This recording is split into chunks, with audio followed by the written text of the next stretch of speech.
Hello दोस्तों, ITI electrician में आपका स्वागत है। चलिए दोस्तों, बात करते हैं आईटीआई इलेक्ट्रीशियन 2022 में पूछे जाने वाले मोस्ट इंपोर्टेंट क्वेश्चन के बारे में।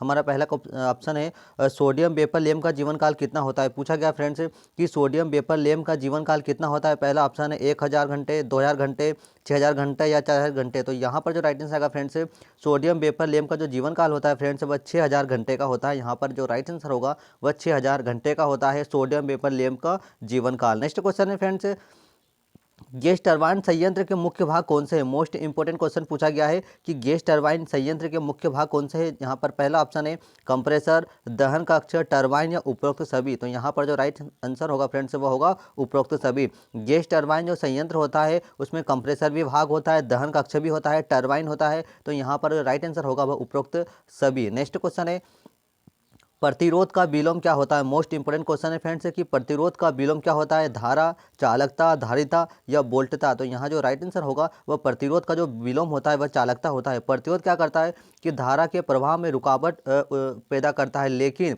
जो चालकता क्या करता है धारा के प्रवाह को सुगमता प्रदान करता है। मतलब ये है कि चालकता प्रदान करता है। तो प्रतिरोध का जो विलोम होता है, उल्टा होता है, वह क्या कहलाता है, वह चालकता कहलाता है। राइट आंसर होगा चालकता। नेक्स्ट क्वेश्चन है संभावित रूप से ऊर्जा जो है, संभावित रूप से ऊर्जा का सबसे बड़ा स्रोत कौन सा है। पूछा गया है कि संभावित रूप से ऊर्जा का सबसे बड़ा स्रोत कौन सा है। कोयला, परमाणु ऊर्जा, प्राकृतिक गैस या उपरोक्त सभी। तो यहाँ राइट आंसर होगा कि संभावित रूप से ऊर्जा का सबसे बड़ा जो स्रोत है वह परमाणु ऊर्जा है। तो यहाँ जो राइट आंसर होगा वह परमाणु ऊर्जा जो है वह संभावित रूप से ऊर्जा का सबसे बड़ा जो स्रोत है वह परमाणु ऊर्जा है। नेक्स्ट क्वेश्चन है सोडियम लैंप द्वारा दिया गया प्रकाश का रंग कैसा होता है। पूछा गया है कि सोडियम लैंप द्वारा दिया गया प्रकाश का रंग कैसा होता है। ये चार ऑप्शन दिए गए हैं। इसमें से पहला ऑप्शन है पीला, हरा, नीला, सफ़ेद या गुलाबी। तो यहाँ जो राइट आंसर होगा कि सोडियम लैंप द्वारा दिया गया जो प्रकाश का रंग होता है वह पीला हरा होता है। राइट आंसर होगा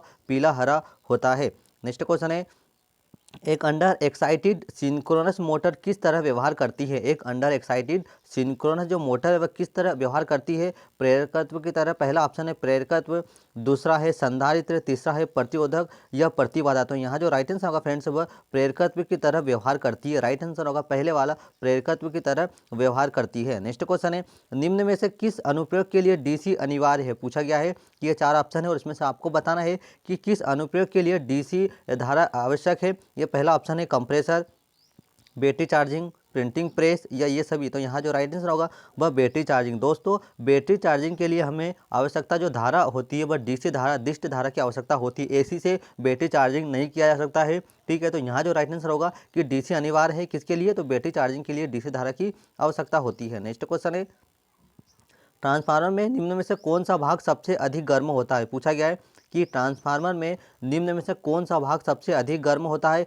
ये जो जो ऑप्शन है फ्रेंड्स वह बहुत मोस्ट इंपोर्टेंट क्वेश्चन है। तो यहाँ जो पूछा गया है कि ट्रांसफार्मर में निम्न में से कौन सा भाग सबसे अधिक गर्म होता है। तो यहाँ पर जो राइट आंसर है वो क्या होता है, प्रेस, तेल या वाइंडिंग या क्रोर। तो यहाँ पर जो राइट आंसर आएगा फ्रेंड्स वह ट्रांसफार्मर में निम्न में से कौन सा भाग सबसे गर्म होता है। यहाँ जो ऑप्शन था फ्रेंड्स वह तेल है। ठीक है, तेल है, वाइंडिंग है, क्रोड है। तो यहाँ जो राइट आंसर आएगा वह क्या है, वह वाइंडिंग है। ट्रांसफार्मर में जो सबसे अधिक गर्म होने वाला जो हिस्सा होता है वह क्या होता है, वह वाइंडिंग होता है। राइट आंसर होगा वाइंडिंग होता है।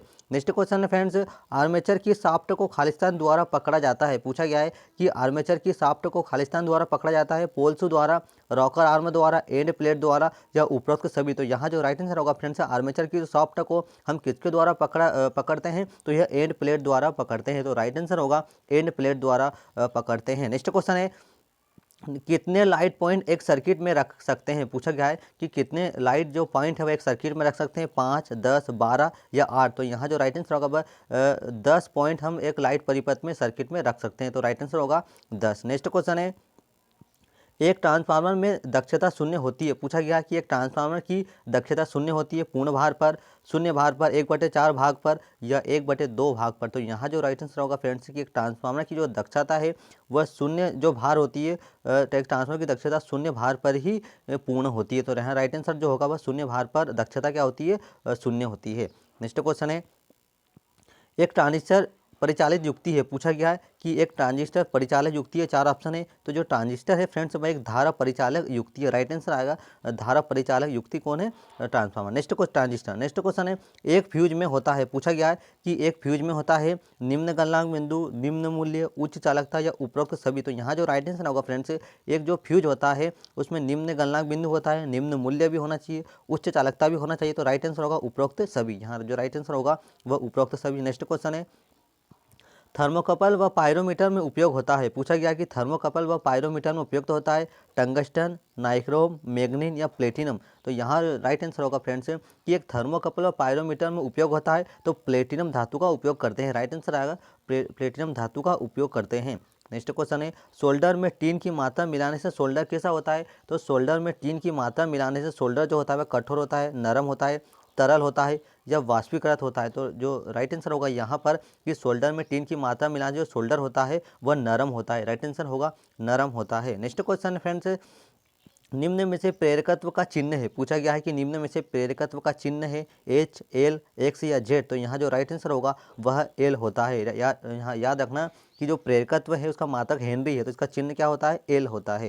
नेक्स्ट क्वेश्चन है निम्नलिखित में से ट्रांजिस्टर के लिए सबसे कम प्रयोग होने वाली बाइसिंग कौन सी है? पूछा गया है कि निम्नलिखित में से ट्रांजिस्टर के लिए सबसे कम प्रयोग होने वाली बाइसिंग कौन सी है? पहला ऑप्शन है base biasing, ammeter biasing, voltage biasing या उपरोक्त सभी। तो यहाँ जो राइट आंसर होगा वह होगा बेस बाइसिंग जो है बस ट्रांजिस्टर में सबसे कम प्रयोग की जाने वाली बाइसिंग है। नेक्स्ट क्वेश्चन है एक अच्छे अर्थिंग में क्या होना चाहिए? पूछा गया है कि एक अच्छी अर्थिंग में होना चाहिए। मोस्ट इंपोर्टेंट क्वेश्चन है फ्रेंड्स से पूछा गया है कि एक अच्छे अर्थिंग में क्या होना चाहिए? उच्च प्रतिरोध होना चाहिए, निम्न तापमान होना चाहिए, निम्न प्रतिरोध होना चाहिए, मूल्य कम होना चाहिए। तो यहाँ जो राइट आंसर होगा कि एक अच्छे प्रतिरोध में जो रजिस्टेंस का मान है निम्न प्रतिरोध होना चाहिए। जो रजिस्टेंस का मान है फ्रेंड्स वह निम्न होना चाहिए, तब जाके एक अच्छा अर्थिंग कार्य करता है निम्न प्रतिरोध के कारण। नेक्स्ट क्वेश्चन है नियॉन साइन ट्यूब की लंबाई होती है। पूछा गया है कि नियॉन साइन ट्यूब की लंबाई होती है 2 से 4 मीटर, 1 से 2 मीटर, 0.5 से 3 मीटर या इनमें से कोई नहीं। तो राइट आंसर यहाँ पर होगा कि नियॉन साइन ट्यूब की जो लंबाई होती है वह 2 से 4 मीटर होती है। याद रखना 2 से 4 मीटर होती है नियॉन साइन ट्यूब की लंबाई। नेक्स्ट क्वेश्चन है एक लैंप होल्डर की ऊंचाई फर्श से होना चाहिए। एक लैंप होल्डर की ऊंचाई जो है फ्रेंड्स वह फर्श से होना चाहिए। 4 ऑप्शन दिए गए हैं और आपको इसमें से राइट आंसर बताना है कि एक लैंप होल्डर जो है उसकी ऊंचाई फर्श से कितनी होना चाहिए? 1.5 मीटर, 3 मीटर, 2 मीटर या 2.5 मीटर। तो फ्रेंड्स यहाँ पर जो राइट आंसर आएगा वह 2.5 मीटर होगा।